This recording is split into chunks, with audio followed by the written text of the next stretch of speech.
रस्सी बांध कर लेकर आकर इस फुलेरे को इस तरह से शिव जी के ऊपर लटकाया जाता है। इसको फुलेरा कहते हैं। ये भगवान शंकर का अखंड सौभाग्य देने का फुलेरा होता है, जिसको माता पार्वती जी, उमा, कात्यायनी देवियों ने इसका स्मरण किया।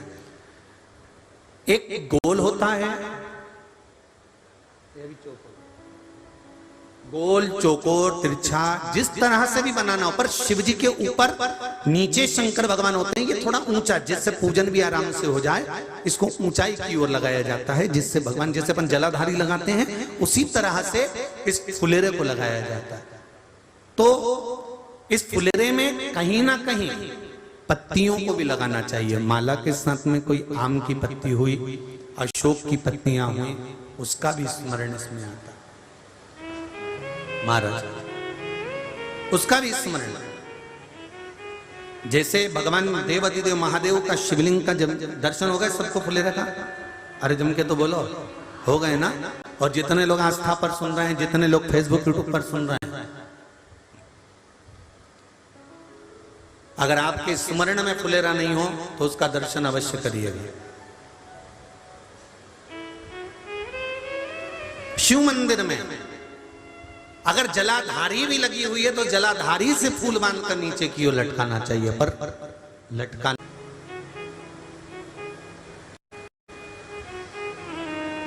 सात फल हैं फुलेरा। कितने फल हैं? सात। ध्यान दीजिएगा। पहला,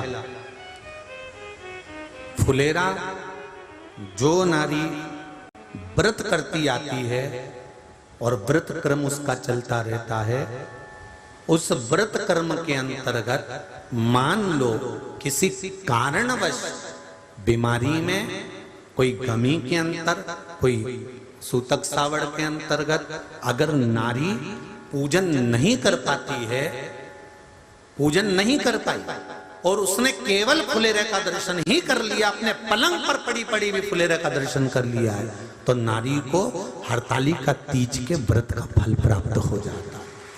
सात फल हैं भगवान शंकर के हरतालिका तीज के फुलेरे का। पहला फल व्रत का मूल। दूसरा, यदि कोई नारी आई और उसके संतान नहीं, 10 साल, 8 साल, 5 साल, 6 साल, 7 साल, 12 साल, 15 साल हो गए, उस फुलेरे का मात्र स्मरण कर कर एक पुष्प भी उसने अगर हल्दी कुंकू का लगाकर उस फुलेरे का टच कर कर भगवान शिव के पावन चरणों में रख दिया है और विनती कर कर गई है, तो अगला फुलेरा वो खुद बनवाती है, उसकी गोदी में संतान आ ही जाएगा। अगला फुलेरा वो खुद बनवाएगी, के जाएगी, जीजी अगली बार फुलेरा मेरी तरफ से बनवा देना, मंदिर में फुलेरा मेरी तरफ से लगवाना, अगली बार जब तुम पूजन करो तो फुलेरा मेरी तरफ से बनवाना। ये फुलेरे का मार्ग। तीसरा,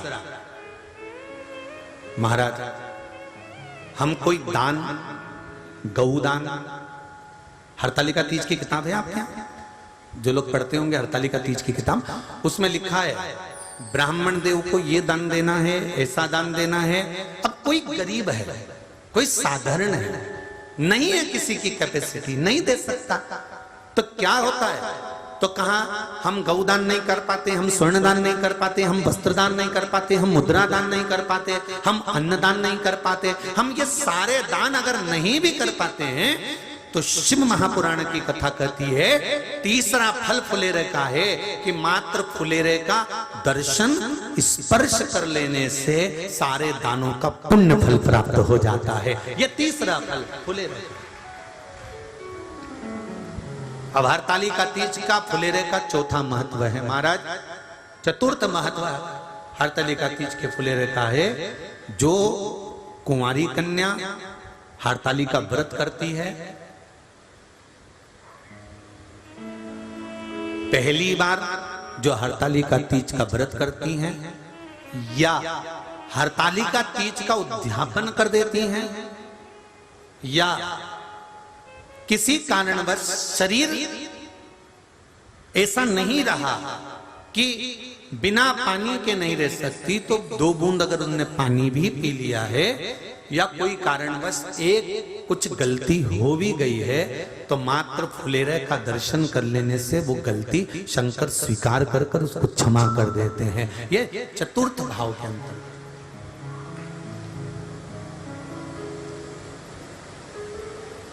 फुलेरे का अगला वर्णन करा गया महाराज शिव तत्व की ओर, शंकर भगवान की ओर। हम ना काशी जा सकते हैं, हम ना सोमनाथ जा सकते हैं,